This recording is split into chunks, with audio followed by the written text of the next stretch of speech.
ಆಮಿಷದ ಮೂಲಕ ಅಕ್ರಮ ಮತಾಂತರ. ಮಂಡಿದೀಪ್ನಲ್ಲಿ ಕ್ರಿಶ್ಚಿಯನ್ ದಂಪತಿ ಬಂಧನ. ಪವಾಡ ಚಿಕಿತ್ಸೆ ಮತ್ತು 1 ಲಕ್ಷ ರೂಪಾಯಿ ಹಣ ನೀಡಿ ಕ್ರಿಶ್ಚಿಯನ್ ಮತಕ್ಕೆ ಹಿಂದೂಗಳ ಮತಾಂತರ.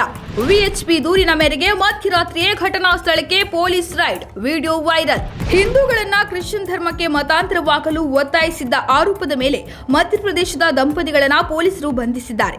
ಸತ್ಲಾಪುರ ಕೈಗಾರಿಕಾ ಪ್ರದೇಶ ಪೊಲೀಸ್ ಠಾಣೆ ವ್ಯಾಪ್ತಿಗೆ ಬರುವ ಮಂಡಿದೀಪ್ನ ಮನೆಯಲ್ಲಿ ತಡರಾತ್ರಿ ಕ್ರಿಶ್ಚಿಯನ್ ಪ್ರಾರ್ಥನಾ ಸಭೆ ನಡೆಯುತ್ತಿರುವ ಬಗ್ಗೆ ಮಾಹಿತಿ ಪಡೆದ ವಿಶ್ವ ಹಿಂದೂ ಪರಿಷತ್ ಕಾರ್ಯಕರ್ತರು ಪೊಲೀಸರಿಗೆ ಕರೆ ಮಾಡಿ ದೂರು ನೀಡಿದ್ದು, ತಕ್ಷಣವೇ ಕಾರ್ಯಪ್ರವೃತ್ತರಾದ ಪೊಲೀಸರು ಮಧ್ಯರಾತ್ರಿಯೇ ಅಕ್ರಮ ಮತಾಂತರ ನಡೆಸುತ್ತಿದ್ದ ದಂಪತಿಗಳ ಮನೆ ಮೇಲೆ ದಾಳಿ ನಡೆಸಿ ಬಂಧಿಸಿದ್ದಾರೆ. ಸತ್ಲಾಪುರ ಕೈಗಾರಿಕಾ ಪ್ರದೇಶದ ವ್ಯಾಪ್ತಿಗೆ ಬರುವ 15ನೇ ವಾರ್ಡ್ ಮಂಡಿದೀಪ್ನಲ್ಲಿ ಈ ಘಟನೆ ನಡೆದಿದ್ದು, ರಾತ್ರಿ 10 ಗಂಟೆ ಸುಮಾರಿಗೆ ಜಾಮ್ಸಿಂಗ್ ಖಾನಸ್ ಅವರ ನಿವಾಸದಲ್ಲಿ ಕ್ರಿಶ್ಚಿಯನ್ ಪ್ರಾರ್ಥನಾ ಸಭೆ ನಡೆಯುತ್ತಿತ್ತು. ಈ ಸಭೆಯ ಬಗ್ಗೆ ಮಾಹಿತಿ ಪಡೆದ ವಿಶ್ವ ಹಿಂದೂ ಪರಿಷತ್ ಕಾರ್ಯಕರ್ತರು ಸ್ಥಳಕ್ಕೆ ಆಗಮಿಸಿ ಹಿಂದೂಗಳನ್ನು ಆಮಿಷಗಳಿಗೊಡ್ಡುವ ಮೂಲಕ ಧಾರ್ಮಿಕ ಮತಾಂತರಕ್ಕೆ ಗುರಿಯಾಗಿಸಲಾಗುತ್ತಿದೆ ಎಂದು ಆರೋಪಿಸಿ ಪ್ರತಿಭಟನೆ ನಡೆಸಿದ್ದಾರೆ. ಸಭೆಯಲ್ಲಿ ಭಾಗವಹಿಸಿದ ಹಿಂದೂಗಳಿಗೆ ಹಣ ಮತ್ತು ಪವಾಡ ಚಿಕಿತ್ಸೆ ನೀಡುವ ಭರವಸೆ ನೀಡಲಾಗಿತ್ತು. ಕ್ರಿಶ್ಚಿಯನ್ ಧರ್ಮಕ್ಕೆ ಮತಾಂತರಗೊಳ್ಳುವುದರಿಂದ ಮೂಳೆ ಮುರಿತ ಮತ್ತು ಹೆರಿಗೆಯಲ್ಲಿನ ತೊಂದರೆಗಳು ಸೇರಿದಂತೆ ಸಮಸ್ಯೆಗಳು ಬಗೆಹರಿಯುತ್ತವೆ ಎಂದು ಆರೋಪಿಗಳು ಭರವಸೆ ನೀಡುತ್ತಿದ್ದರು. ಅಲ್ಲದೆ ಸ್ಥಳದಲ್ಲಿದ್ದ ಯುವಕನೊಬ್ಬ ಮತಾಂತರಗೊಳ್ಳಲು ತನಗೆ 1 ಲಕ್ಷ ರೂಪಾಯಿ ನೀಡಲಾಗಿತ್ತು ಮತ್ತು ತನ್ನ ಅನಾರೋಗ್ಯ ಗುಣವಾಗುತ್ತದೆ ಎಂದು ಭರವಸೆ ನೀಡಲಾಗಿತ್ತು ಎಂದು ಹೇಳಿರುವುದಾಗಿ ವಿಎಚ್ಪಿ ಕಾರ್ಯಕರ್ತರೊಬ್ಬರು ಪೊಲೀಸರಿಗೆ ದೂರು ನೀಡಿದ್ದಾರೆ.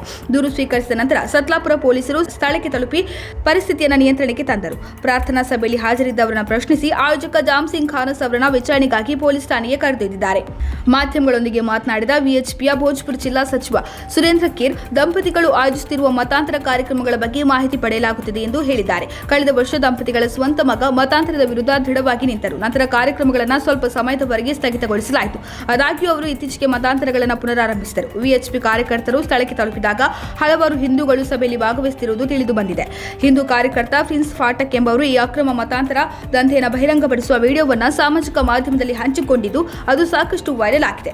ಮಂಡಿದೀಪ್ ನಿವಾಸಿ ಅನಿಲ್ ಸೋಲಂಕಿ ಅವರು ನೀಡಿದ ದೂರಿನ ಮೇರೆಗೆ ಸತ್ಲಾಪುರ ಪೊಲೀಸ್ ಠಾಣೆಯಲ್ಲಿ ಆರೋಪಿ ಜಾಮ್ಸಿಂಗ್ ಖಾನಸ್ ಅವರ ಪತ್ನಿ ಸುಂದರ್ ಭಾಯ್ ಖಾನಸ್ ಮತ್ತು ಒಬ್ಬ ಅಪರಿಚಿತ ವ್ಯಕ್ತಿಯ ವಿರುದ್ಧ ಮಧ್ಯಪ್ರದೇಶ ಧಾರ್ಮಿಕ ಸ್ವಾತಂತ್ರ್ಯ ಕಾಯ್ದೆ 2021 ಸೆಕ್ಷನ್ 3 ಮತ್ತು 5 ಅಡಿಯಲ್ಲಿ ಎಫ್ಐಆರ್ ದಾಖಲಿಸಲಾಗಿದೆ.